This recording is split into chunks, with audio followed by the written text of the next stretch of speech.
आज हामीसँगै काना नगरको विवाह भोज र परमेश्वरको अरावट भन्ने शीर्षक लिएर परमेश्वरको वचन अध्ययन गर्नेछौँ। येशूज्यूले पहिलो चमत्कार गर्नुभएको ठाउँ नै काना नगरको विवाह भोजमा थियो। कानामा भएको विवाह भोजको विषयमा हामी विस्तृत रूपमा बुझ्नेछौँ। उक्त विवाह भोजमा पाहुनाहरूलाई दिइने दाखमध्ये सिद्धिएको थियो। त्यसो हुँदा येशूज्यूकी आमा मरियमले चाकरहरू कहाँ गएर उहाँले भन्नुभए बमोजिम तिमीहरूले गर भनेर निर्देशन दिइन्। तब येशूज्यूले तिनीहरूलाई घ्याम्पाहरू पानीले भर भन्नुभयो। येशूज्यूले भन्नुभए बमोजिम ती चाकरहरूले घ्याम्पामा पानी भरिदिए। त्यसपछि सबै पाहुनाहरू अन्त्यसम्म विवाह भोजमा खुसी साथ रमाउन सक्ने गरी येशूज्यूले त्यस पानीलाई दाखमध्येमा परिणत गराइदिनु भयो। जुनसुकै युग भए पनि परमेश्वरको वचनलाई जस्ताको तस्तै पछ्यायौँ भने चाहे त्यो कार्य सानो नै किन नहोस्, त्योद्वारा परमेश्वरले चमत्कारपूर्ण परिवर्तन ल्याउनुहुनेछ। यसो हेर्दा सुसमाचार प्रचारको कार्य हामीले आफ्नै क्षमता र शक्तिद्वारा गरिरहेको जस्तो देखिन सक्ला, तर हाम्रो आज्ञाकारिताद्वारा परमेश्वरले आत्मिक संसारमा परिवर्तन ल्याउँदै हुनुहुन्छ। त्यो चाहिँ उहाँले पानीलाई दाखमध्येमा परिणत गरिदिनु भए जस्तै हो। सुसमाचार प्रचारको कार्य गर्ने क्रममा परमेश्वरले दिनुभएको वचनको अधिकार र शक्ति अनि परमेश्वरले वचनद्वारा गर्नुहुने विभिन्न चमत्कारहरू हामीले अनुभव गर्न सक्नेछौँ। किन आज्ञाकारिता नै सुसमाचारको सबैभन्दा अनुग्रहात्मक फल फलाउने तरिका भएको होला भनेर पुनः एकपटक सोच्ने समय लियौँ। यूहन्ना अध्याय 2 पद 1 हेरौँ। तेस्रो दिन गालिलको काना नगरमा एउटा विवाह थियो। येशूकी आमा त्यहाँ थिइन्। येशू र उहाँका चेलाहरू पनि विवाहमा निम्त्याइएका थिए। दाखमध्य सिद्धिएपछि येशूकी आमाले उहाँलाई भनिन्, तिनीहरूसित दाखमध्य छैन। येशूले तिनलाई भन्नुभयो, हे नारी, मैले के गर्नुपर्छ मलाई नभन्नुहोस्, मेरो समय अझसम्म आएको छैन। उहाँकी आमाले चाकरहरूलाई भनिन्, उहाँले भन्नुभए बमोजिम तिमीहरूले गर। अब यहुदीहरूको शुद्धि हुने प्रथाको निम्ति त्यहाँ प्राय 100 लिटर अटाउने ढुङ्गाका 6वटा घ्याम्पाहरू राखिएका थिए। येशूले तिनीहरूलाई भन्नुभयो, घ्याम्पाहरू पानीले भर। तिनीहरूले घ्याम्पाको मुखसम्मै पानी भरिदिए। उहाँले तिनीहरूलाई भन्नुभयो, अलिकता उघाएर भोजका मुखिया कहाँ लैजाओ। तिनीहरूले सो लगे। भोजका मुखियाले त्यो पानी चाखे जो अब दाखमध्यमा परिणत भएको थियो। त्यो कहाँबाट आएको हो सो तिनलाई थाहा थिएन, तर पानी भर्ने चाकरहरूलाई भने थाहा थियो। तब भोजका मुखियाले दुलहालाई बोलाएर भने, हरेक मानिसले पहिले असल दाखमध्य टक्र्याउँछ अनि मानिसहरूले निकै खाइसकेपछि मात्र कमसल दाखमध्य राखिदिन्छ। तिमीले त असल दाखमध्य अहिलेसम्म राखी छोडेछौ। उहाँका चिन्हहरूमध्ये यो पहिलो चिन्ह येशूले गालिलको कानामा गर्नुभयो। यसरी उहाँले आफ्नो महिमा प्रकट गर्नुभयो अनि उहाँका चेलाहरूले उहाँमाथि विश्वास गरे भनिएको छ। चाकरहरूले पानी भर्ने कार्य गरे, तर परमेश्वरको चमत्कार र शक्तिले गर्दा त्यो पानी दाखमध्यमा परिणत भयो। परमेश्वरले चाहे तिनीहरूले सुनुन् वा नसुनुन्, सामरियामा र पृथ्वीको अन्तिम छेउसम्म गएर प्रचार गर भन्नुभएकोले हामीले परमेश्वरको मण्डलीमा एकचोटि आउनुहोस्। परमेश्वरको मण्डली साँच्चै उत्कृष्ट मण्डली हो। पिता परमेश्वर र माता परमेश्वरलाई विश्वास गरेर सँगै स्वर्ग जाउँ भन्दै प्रचार गर्नुपर्छ। माता परमेश्वरको विषयमा सुनेर गहिरो सोचमा डुबेका कुनै एकजना व्यक्ति हुनुहुन्थ्यो। रातभरि माता परमेश्वरको विषयलाई दिमागबाट निकाल्नै नसक्नु भएकोले अर्को दिन मण्डलीमा आउनु भएर उहाँले के साँच्चै बाइबलमा माता परमेश्वरको विषयमा गवाही दिइएको छ र भनेर सोध्नुभयो। हजुर, छ नि, बाइबलमा छ भने एकपटक देखाइदिनुहोस्। यसरी उहाँले बाइबल अध्ययन गर्न सुरु गर्नुभयो र अन्ततः उहाँ परमेश्वरको सन्तानको रूपमा नयाँ गरी जन्मनुभयो। हेर्ने हो भने हामीले गर्ने प्रचारको कार्य पनि घ्याम्पामा पानी भर्नु जस्तो सामान्य कार्य हो, तर परमेश्वरले सबै परिवर्तन गरिदिनुहुन्छ। त्यसै कारण हामीले हाम्रा दाजुभाइ दिदीबहिनी, परिवार, छिमेकी, साथी वा सहकर्मी जो कोहीलाई पनि बिना हिचकिचाहट सत्यता सुनाउनुपर्छ। चाहे तिनीहरूले सुनुन् वा नसुनुन्, परमेश्वरले सबैलाई सुनाओ भन्ने वचन दिनुभएको छ। परमेश्वरले प्रचार गर भनी आज्ञा गर्नुभएको कार्यलाई हामीले इमान्दारितापूर्वक गर्यौं भने अन्ततः परमेश्वरले पानी जस्तो सामान्य वस्तुलाई पनि दाखमध्य जस्तो विशेष वस्तुमा परिणत गरिदिनु हुनेछ। अन्त्यमा घ्याम्पाभित्र भएको तरल पदार्थ मानिसहरू कहाँ पुर्याइँदा मानिसहरूले पानीको नभएर दाखमध्यको स्वाद पाए। यस्ता सबै कार्यहरू परमेश्वरको शक्तिद्वारा पूरा हुने भएकोले हामीले समय र बेसमयमा परमेश्वरले आज्ञा गर्नु भए अनुसार सुसमाचार प्रचारको कार्य गर्न हर प्रयत्न गर्नुपर्छ। हामीले प्रचारको कार्य गर्दा कसैले हामीबाट सुनेका सबै कुरामा ध्यान नदिन पनि सक्छन्, तर सब्बात दिन शनिबार मानिएन भने मुक्ति पाउन सकिँदैन भन्ने किसिमको वचनले ठ्याक्कै तिनीहरूको ध्यान खिच्छ, जसले तिनीहरूलाई रातभरि छटपटी हुने गराएर त्यसो भए मैले अहिलेसम्म आइतबारको सेवा गरेको के नै अर्थ भयो र? आइतबार सेवा गलत हो भने मैले मेरो तरिका अहिले नै परिवर्तन गर्नु पर्दैन र भनी सोच्न बाध्य बनाउँछ। मनमा विभिन्न कुराहरू खेलेपछि अन्ततः तिनीहरूले मण्डलीमा आएर मण्डलीको इतिहास र सब्बात दिनको परिवर्तनबारे अध्ययन गर्छन्। अन्ततः आफ्नो मन परिवर्तन गरेर परमेश्वरको सत्यतालाई ग्रहण गरी तिनीहरू हाम्रा सियोनका परिवार बन्छन्। यसले हाम्रो भूमिकाबारे स्पष्टसँग वर्णन गरेको छ। हामीले चाहिँ पानी ल्याउने काम जस्तै सामान्य काम मात्र गर्न सक्छौँ। पानी ल्याउने हामी भए तापनि त्यसलाई असल दाखमध्यमा परिणत गर्न सक्नुहुने चाहिँ परमेश्वर हुनुहुन्छ। यो चाहिँ प्रवचन राम्ररी गर्नुहुने पास्टर, मिसनरी, एल्डर वा सिनियर डिकनिसद्वारा पूरा गर्न सकिने कार्य कदापि होइन। त्यस्तो अवस्थामा परिवर्तन ल्याउनुहुने परमेश्वरद्वारा मात्र यो कार्य पूरा गर्न सकिन्छ। लुका अध्याय 5 मा हेर्ने हो भने परमेश्वरले गर भन्नुभएको कार्य सामान्य र सानो नै भए पनि त्यसमा आज्ञाकारी हुँदा हामीलाई सधैँ ठुलो परिणाम दिइनेछ। आज यस विषयमा एकपटक जसरी भए पनि सोच्ने समय लिनेछौँ। लुका अध्याय 5 को पद 1 को वचन हेरौँ। मानिसहरू परमेश्वरको वचन सुन्न उहाँका चारैपट्टि ठेलमठेला गरिरहेका थिए अनि उहाँ गनेसरेत तालको किनारमा उभिरहनु भएको थियो। उहाँले तालको किनारमा 2वटा डुङ्गा देख्नुभयो, तर जालहारीहरू चाहिँ डुङ्गा बाहिर बसी आफ्ना जालहरू धोइरहेका थिए। ती 2 मध्ये एउटा डुङ्गा चाहिँ सिमोनको थियो। त्यसमा चढेर उहाँले डुङ्गालाई किनारबाट अलि पर लैजान लाउनुभयो। उहाँले डुङ्गामा बसेर भिडलाई शिक्षा दिन लाग्नुभयो। बोलिसक्नु भएपछि उहाँले सिमोनलाई भन्नुभयो, गहिरोतिर लगेर माछा पक्रनलाई आफ्ना जाल हान। तर सिमोनले भने, गुरुज्यू, हामीले रातभरि मेहनत गरेर पनि केही फेला पारेनौँ, तापनि तपाईँको वचन अनुसार म जाल हान्नेछु। अनि जब त्यसो गरे तब तिनीहरूले एक थुप्रो माछा पक्रे र तिनीहरूका जाल फाट्न लागे। तिनीहरूले अर्को डुङ्गामा भएका साझेदारहरूलाई आएर सहायता गर्ने इसारा गरे र आएर तिनीहरूले 2 डुङ्गा माछाले भरे, यहाँसम्म कि डुङ्गाहरू डुब्न लागे। तब यो देखेर येशूको पाउमा घुप्टो परी सिमोन पत्रुसले भने, हे प्रभु, मबाट जाइजानुहोस्, किनभने म पापी मानिस हुँ। यतिका माछा पक्रेको देखेर तिनी र तिनको साथमा हुनेहरू सबैले साह्रै अचम्म माने। त्यसै गरी जब्दियाका छोराहरू याकुब र यूहन्ना पनि छक्क परे। तिनीहरू सिमोनसँग साझेदार थिए। येशूले सिमोनलाई भन्नुभयो, नडराऊ, अब उपरान्त तिमीले मानिसहरूलाई पक्रनेछौ। अनि जब तिनीहरूले आफ्ना डुङ्गाहरू पाखामा ल्याए, तिनीहरूले सबै थोक त्यागे र उहाँको पछि लागे भनिएको छ। लुका अध्याय 5 को यो दृश्य पनि उस्तै हो। येशूज्यूले गहिरोतिर लगेर माछा पक्रनलाई आफ्ना जाल हान भन्नुहुँदा पत्रुसले, हामीले रातभरि मेहनत गरेर पनि केही फेला पारेनौँ, अहिले जाल हान्दा कुनै विशेष घटना घट्छ र? तैपनि तपाईँको वचन अनुसार म जाल हान्नेछु भनेर प्रत्युत्तर दिए। त्यो समयमा पत्रुसले माछा पक्रनको लागि कुनै विशेष उपकरणको प्रयोग गरेनन्। तिनले सधैँ गरिरहेकै काम गरे।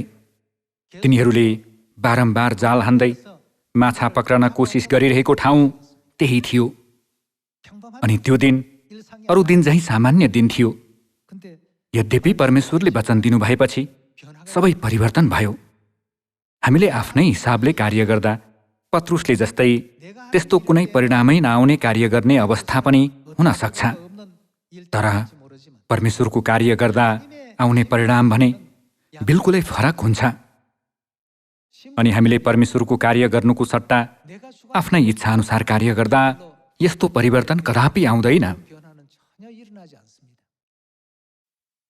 तिनले एउटै ठाउँमा पहिला 10औं पटक र 1000औं पटक जाल हानिसकेको भए तापनि फेरि त्यही ठाउँमा परमेश्वरको कार्य गर्दाको अवस्था बिल्कुलै फरक थियो। त्यसैले सुसमाचार प्रचारको कार्य गर्दा म आफ्नै बुद्धि र शक्तिले गर्दैछु भनेर हामीले कदापि भन्नु हुँदैन। बरु काना नगरका चाकरहरूले गरेको कार्य जस्तै कृपया मलाई परमेश्वरको कार्य गर्न दिनुहोस् भन्नुपर्छ। अनि पत्रुसले गरेको कार्यलाई पनि एकपटक सोची हेर्नुहोस्। पत्रुसले जाल हान्दा त्यहाँ नभएका अनगिन्ती माछाहरू एक्कासी देखा परे र तिनले यति धेरै माछा पक्रे कि तिनको डुङ्गा नै भरियो। उही कार्य गरिरहेका यूहन्ना र याकुबले पनि यति धेरै माछा पक्रे कि तिनीहरूका डुङ्गा डुब्न लागे। यी अभिलेखहरूद्वारा बाइबलले हामीलाई कस्तो शिक्षा दिन्छ त? हामीले यस विषयमा ध्यान दिन आवश्यक छ। सुरुमा सुसमाचार प्रचारको कार्य थालनी गर्दा हामी लगनशीलताका साथ परमेश्वरको इच्छालाई पछ्याउँछौँ।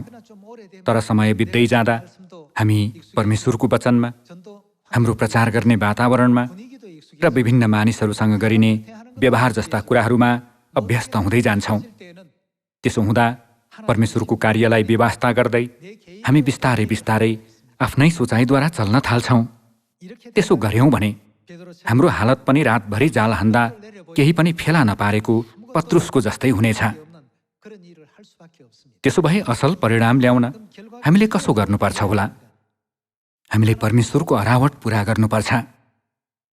कानाको विवाह भोजमा येशूज्यूले भन्नुभए अनुसार गरेका ती चाकरहरू र येशूज्यूले भन्नुभए अनुसार गरेका पत्रुसले आश्चर्यजनक परिणाम हासिल गरेनन् र? परमेश्वरको इच्छालाई सारा हृदयले विश्वास गर्दै लगनशीलताका साथ कार्य गर्नेहरूले मात्र आश्चर्यको परिणाम प्राप्त गर्न सक्छन्। परमेश्वरले त्यस्ता मानिसहरूका निम्ति मात्र परिवर्तन ल्याउनुहुन्छ। पानीलाई दाख मध्यमा परिणत गरेका चाहिँ ती चाकरहरू थिएनन्, न त पहिला नभएका माछाहरूलाई जालभित्र ल्याउने व्यक्ति पत्रुस नै थिए। कुनै पनि कार्य हुने कि नहुने भन्ने कुराको स्रोत के होला त?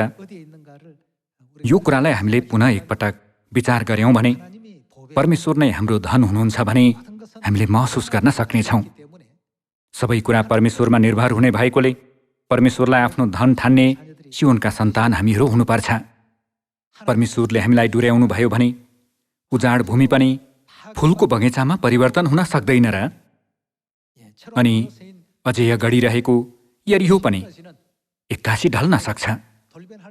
मानिसको आँखाद्वारा हेर्दा कुनै कुरा भव्य देखिए तापनि परमेश्वरले त्यसमा आफ्नो शक्ति प्रयोग गर्नुभयो भने त्यो केही न केहीको हुनेछ नि, होइन र? यसरी हरेक दिन परमेश्वरको शक्ति र चमत्कारको कार्य अनुभव गर्दै हामीले स्वर्ग राज्यतर्फ आफ्नो पाइला एक एक गरी अघि बढाउनु पर्दछ। दोस्रो राजा अध्याय 5 को वचन अध्ययन गरी हेरौँ। दोस्रो राजा अध्याय 5 को पद 1 मा हेरौँ। नामान आरामका राजाको सेनाका सेनापति थिए। उनी आफ्ना मालिकको दृष्टिमा एक ठूला मानिस थिए र अति इज्जतदार थिए, किनभने उनले गर्दा नै आरामलाई परमप्रभुले विजय तुल्याउनु भएको थियो। उनी एक वीर योद्धा थिए तर कुष्ठरोगी पनि थिए भनिएको छ। नामान चाहिँ आरामका राजाको सेनाका सेनापति, वर्तमान समयको आधारमा भन्नुपर्दा एक रक्षा मन्त्रीको जस्तै पदमा रहेका व्यक्ति थिए। उनी एक महान सेनापति भए तापनि उनलाई कुष्ठरोग लागेको थियो। विभिन्न उपायहरूको खोजी गर्ने क्रममा अन्ततः उनले एलिसा नाम गरेका परमेश्वरका अगमवक्ताद्वारा निको हुन सकिने खबर सुनेपछि उनी एलिसालाई भेट्न गए। पद 8 मा हेरौँ।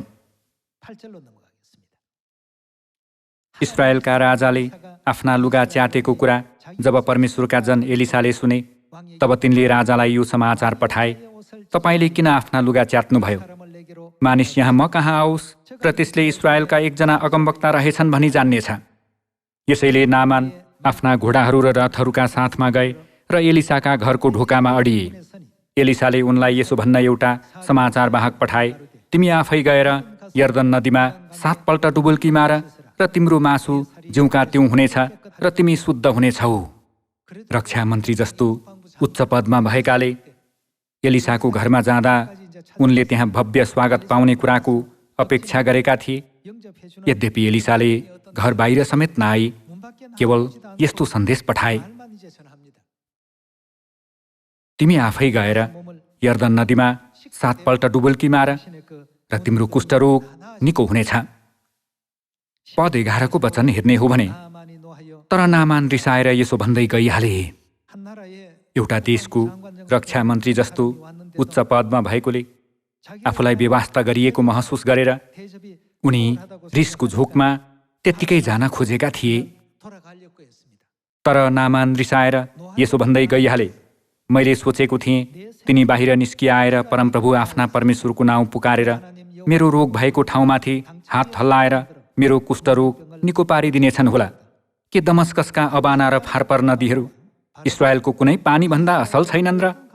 के म तिनमा नै धोएर शुद्ध हुन सक्दिन र? यसैले उनी फर्केर रिसको झोकमा गइहाले।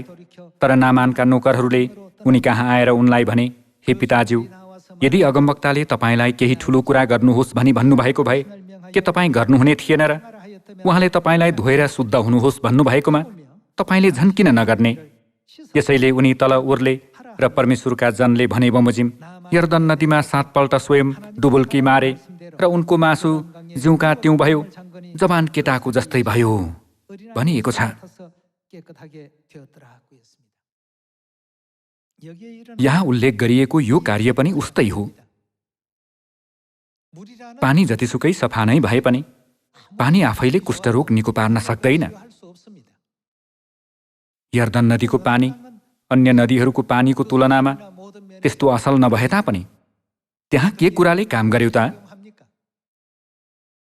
त्यहाँ परमेश्वरको शक्तिले काम गर्यो।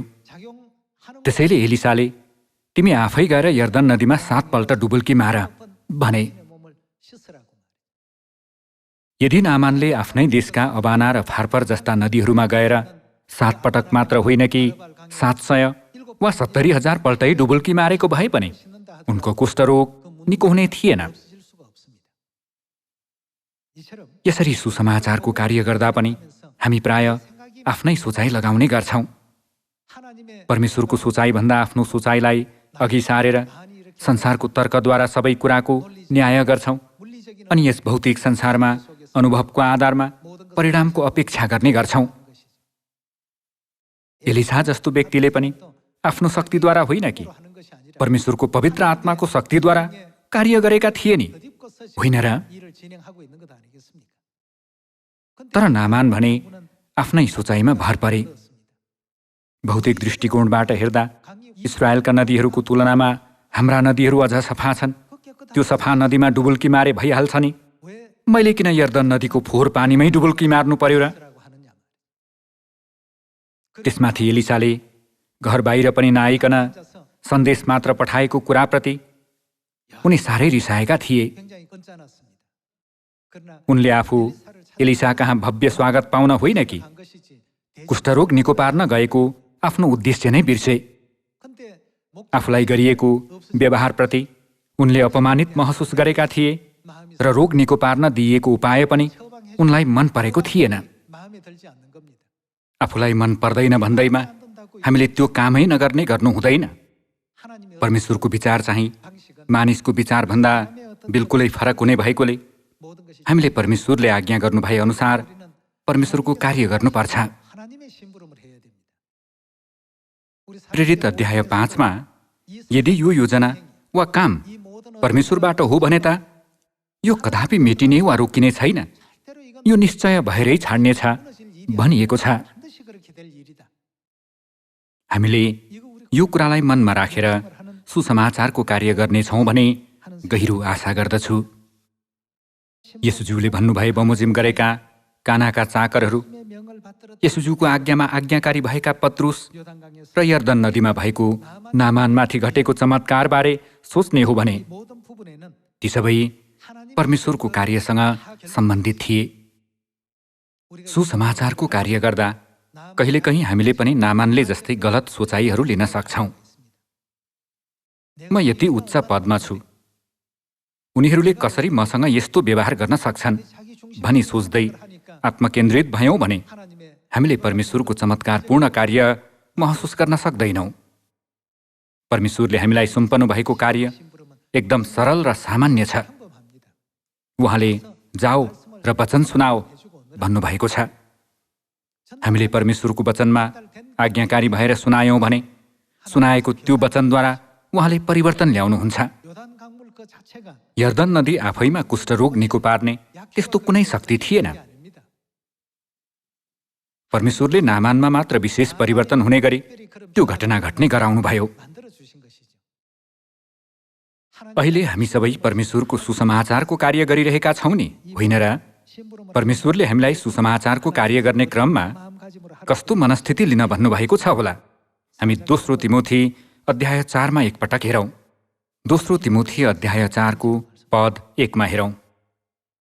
परमेश्वरको सामने र जिउँदा र मरेकाहरूको इन्साफ गर्न आउनुहुने ख्रीष्ट येशूको सामने अनि उहाँको आगमन र राज्यलाई ध्यानमा राखेर म तिमीलाई कडा आज्ञा दिदछु, वचन प्रचार गर भनिएको छ। बाइबलको 66वटा पुस्तकहरू चाहिँ पवित्र आत्माको प्रेरणा पाएर अगमवक्ताहरूद्वारा लिखित परमेश्वरको पवित्र वचन हो। विभिन्न अगमवक्ताहरूद्वारा लेखिएको भए तापनि वास्तवमा यो कसको वचन हो त?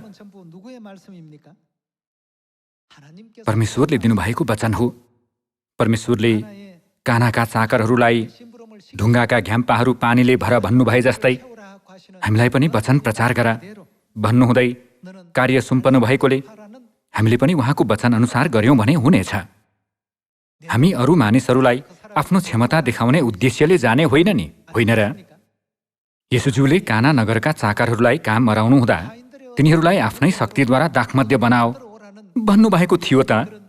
उहाँले केवल घ्याम्पाहरू पानीले भर भन्नुभएको थियो। योद्वारा उहाँले बाँकी चाहिँ म गर्नेछु भन्न खोज्नु भएको थियो। त्यसो भए हामीले पनि के गर्नुपर्छ होला? लगातार पद 2 देखि हेरौँ। वचन प्रचार गर, समय र बेसमयमा तत्पर बस, अर्ती देऊ, हप्काऊ, उत्साह देऊ र धैर्यमा र शिक्षा दिने कुरामा नचुक। हामीले धैर्यमा र शिक्षा दिने कुरामा नचुकिकन वचन प्रचार गर्नुपर्छ। परमेश्वरको वचनद्वारा अर्ती दिनुपर्छ, हप्काउनुपर्छ र उत्साह दिनुपर्छ। पद 3 किनकि यस्तो समय आउँदैछ जब तिनीहरू ठिक शिक्षालाई नसहने हुनेछन्, तर आफूलाई मन परेका कुरा मात्र सुन्न चाहनेछन् र आफ्नो रुचि अनुसार शिक्षकहरू थुपार्नेछन् र सत्य कुरा सुन्नदेखि तर्की जानेछन्, दन्त्य कथाहरूतिर बरालिनेछन्। तिमी चाहिँ दरिला हो, कष्ट भोग, प्रचारकको काम गर र तिम्रो सेवाको काम पुरा गर भनिएको छ। परमेश्वरले हामीलाई यी सबै कार्य गर्न भन्नुभएको छ। विगतको नुवाको समयको इतिहासलाई हेर्ने हो भने परमेश्वरले नुवालाई पनि जहाज बनाउने कार्य गर्न लगाउनु भएको थियो। यो कार्यको जिम्मा पाउँदा नुवाले आफ्नो सोचाइ कति पनि लगाएनन्।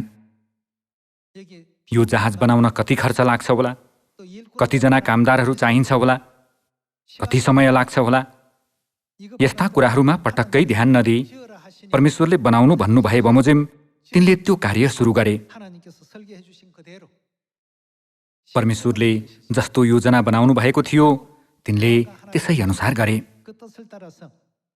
अन्ततः सबै कार्य समाप्त भएपछि परमेश्वरले नुवालाई आज्ञा गर्नु भए बमोजिम तिनले सबै गरे भनेर बाइबलमा अभिलेख गरिएको छ।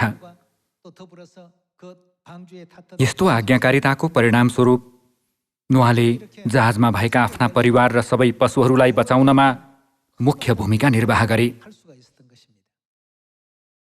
जहाज बनाउने क्रममा नुवाले मैले मानव जातिलाई कसरी बचाउने होला भनेर सोच्नुभन्दा पनि परमेश्वरले तिनलाई भन्नुभए अनुसार कार्य गरे। जहाजमा मस्तुल वा पतवार नभए तापनि परमेश्वरले जहाजलाई जलप्रलयको समयमा नष्ट हुने वा पल्टिने गराउनु भएन। जहाजलाई त्यसको गन्तव्य स्थल सबैभन्दा उच्च शिखर रहेको अरारात पहाडको टुप्पोसम्म डुर्याउनु हुने व्यक्ति नै परमेश्वर हुनुहुन्थ्यो।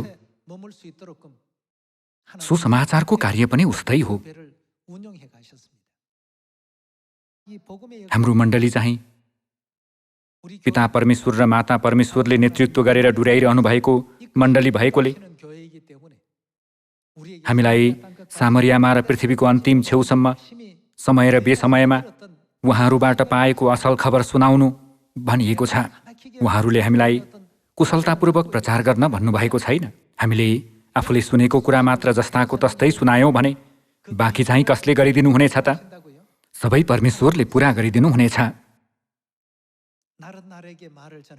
हरेक दिन तिनीहरूले वार्तालाप गर्छन् र हरेक रात तिनीहरूले ज्ञानको प्रदर्शन गर्छन्। तिनीहरूको स्वर नसुनिने कुनै बोली वा भाषा नभए तापनि के हुनेछ त? सुसमाचारको असल खबरले सारा पृथ्वी गुन्जायमान छ। ती पृथ्वीको सीमान्तसम्मै पुगेका छन्। परमेश्वरले कसरी सबै कार्य पूरा गर्नुहुनेछ भन्ने कुरा हामीले कहिल्यै बुझ्न सक्दैनौँ। हिजकियल अध्याय 2 को पद 3 मा हेरौँ। उहाँले भन्नुभयो, हे मानिसको छोरो, म तँलाई इस्राएली जाति कहाँ पठाउँदैछु, एउटा बागी जाति कहाँ जो मेरो विरुद्धमा बागी भएको छ। तिनीहरू र तिनीहरूका पिता पुर्खाहरू पनि आजको दिनसम्मै मेरो विरुद्धमा बागी भएका छन्। ती मानिसहरू जस कहाँ म तँलाई पठाउँदैछु तिनीहरू निर्लज्ज र अटेरी भएका छन्। तैँले तिनीहरूलाई भन्, परमप्रभु परमेश्वर यसो भन्नुहुन्छ, अनि तिनीहरूले सुनुन् अथवा सुन्नलाई अस्वीकार गरून्, किनकि तिनीहरू बागी घरानाका हुन्। तिनीहरूले आफ्ना बीचमा एकजना अगमवक्ता त रहेछन् भन्ने कुरा जान्नेछन्। अनि त चाहिँ हे मानिसको छोरो, तिनीहरूदेखि अथवा तिनीहरूका कुरादेखि नडरा। तेरा चारैतिर सिउँडी र काँडा भए अथवा त बिच्छीहरूका बीचमा बसे तापनि त नडरा। तिनीहरूले जे भने पनि नडरा अथवा तिनीहरूदेखि भयभीत नहो। यद्यपि तिनीहरू त बागी सन्तान हुन्। तैँले तिनीहरूसित मेरो वचन बोल, चाहे तिनीहरूले सुनुन् चाहे नसुनुन्, किनभने तिनीहरू बागी हुन्। परमेश्वरले तिनीहरूदेखि नडरा। मैले तिनीहरूलाई भन्न लागेको सबै वचन तिनीहरू कहाँ गएर सुना भन्नुभएको छ। त्यसो गरेमा हामीले परमेश्वरको वचन मात्र सुनायौं भने पनि त्यो बिन्दुदेखि सबै कार्य परमेश्वरले नै गर्नुहुनेछ। प्रचार गर्दा मैले केही कुरा बनाउनु पर्छ, मैले केही गर्नै पर्छ, कुनै कुरा पुनः सिर्जना गर्नुपर्छ भन्ने सोचाइ हामीमा आउन सक्ला। तर हामीहरूलाई सुम्पिएको भूमिका त्यो होइन। घ्याम्पाहरू पानीले भर भनी आज्ञा गरिएका कानाका चाकरहरूलाई जस्तै हामीलाई पनि सामान्य कार्य सुम्पिएको छ। त्यसपछि त्यो कार्य पूरा गर्नको निम्ति चाहिने परिवर्तनको लागि परमेश्वरले त्यो कार्यको जिम्मा लिनुहुन्छ। विश्वका असङ्ख्य मानिसहरूमध्ये यो आश्चर्यजनक कार्य गर्ने मिसन हामीलाई सुम्पिएको छ। यो कुरालाई सोच्दा हामीले स्वर्गीय पिता र मातालाई अनन्त धन्यवाद र महिमा नचढाइरहन सक्दैनौँ, किनभने यो सुसमाचार निश्चय नै सामरियामा र पृथ्वीको अन्तिम छेउसम्म प्रचार गरिने सुसमाचार हो। 100% पूरा हुने यो सुसमाचार हामीलाई सुम्पिएको छ। यसै कारण चाहे तिनीहरूले सुनुन् वा नसुनुन्, परमेश्वरले तिनीहरूलाई समय र बेसमयमा जानकारी देऊ र सुनाओ भन्नुभएको छ। पछि कुनै समय वा कुनै अवस्थामा परमेश्वरले तिनीहरूलाई पहिला सुनेको विषय अनिवार्य याद गराइदिनु हुनेछ। तब तिनीहरू परमेश्वरलाई खोज्दै आउनेछन्। यस्ता उदाहरणहरू वर्तमान युगमा सुसमाचार प्रचार गरिरहेको समयमा साँच्चै धेरै घटिरहेका छन् र पूरा भइरहेका छन्। मर्कुस अध्याय 16 मा एउटा वचन अझ हेरौँ। अध्याय 16 को पद 15 मा हेर्ने हो भने, अनि उहाँले तिनीहरूलाई भन्नुभयो, सारा संसारमा गएर सारा सृष्टिलाई सुसमाचार प्रचार गरा भनिएको छ। हामीले गर्नुपर्ने कार्य यही हो। मर्कुस अध्याय 16 को पद 15 मा फेरि एकचोटि हेरौँ। अनि उहाँले तिनीहरूलाई भन्नुभयो, सारा संसारमा गएर सारा सृष्टिलाई सुसमाचार प्रचार गर। विश्वास गर्ने र बप्तिस्मा लिनेले उद्धार पाउनेछ, तर विश्वास नगर्ने दोषी ठहरिनेछ।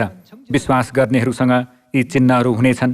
मेरो नाउँमा तिनीहरूले भूतहरू धपाउनेछन्, तिनीहरूले नयाँ भाषाहरूमा बोल्नेछन्, तिनीहरूले सर्पहरू समात्नेछन् र कुनै विषालु कुरा पिए तापनि कुनै किसिमले त्यसले तिनीहरूको हानि गर्ने छैन। तिनीहरूले रोगीहरूमाथि आफ्ना हात राख्नेछन् र तिनीहरू निको हुनेछन्। तब यसरी तिनीहरूसँग बोलिसक्नु भएपछि प्रभु येशू स्वर्गारोहण हुनुभयो र परमेश्वरको दाहिने बाहुलीतर्फ विराजमान हुनुभयो। अनि ती चेलाहरूले गएर सबै ठाउँमा प्रचार गरे। प्रभुले तिनीहरूका साथमा काम गर्दै रहनुभयो र चिन्हहरूद्वारा वचनलाई सुदृढ पार्नुभयो भनिएको छ। हामीमा पनि यस्तै विश्वास हुनुपर्छ। मैले गर्नै पर्छ भन्ने किसिमको दबाव महसुस गरेर सुसमाचारको कार्यलाई कठिन सोच्ने र त्यो कार्य गर्न डर मान्ने कोही हुनुहुन्छ होला। हाम्रो भूमिका चाहिँ कानाका चाकरहरूलाई दिएको कार्य जस्तै सरल र सहज छ। यो पनि गर्नुपर्छ, त्यो पनि गर्नुपर्छ भनेर सोच्यो भने गाह्रो लाग्छ। तर परमेश्वरले सबै पुरा गरिदिनु हुनेछ।